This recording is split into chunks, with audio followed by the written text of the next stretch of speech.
لکھا ہے کہ رات کو سورہ ملک اور سورہ یاسین کے بغیر سونا نہیں۔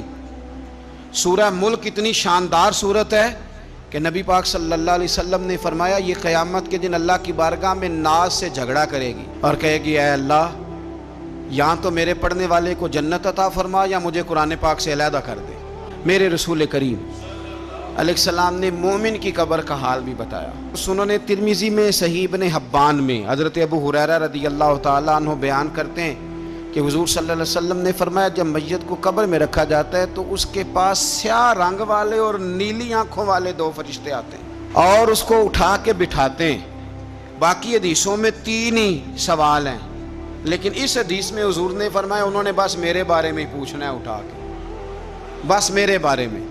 صرف یہ پوچھنا ہے بتا مدینے والے محبوب کے بارے میں دنیا میں کیا کہا کرتا تھا۔ تو اعلیٰ حضرت بریلوی تو کہتے ہیں میں نے تو کہہ دینا ہے سرور کہوں کہ مالک و مولا کہوں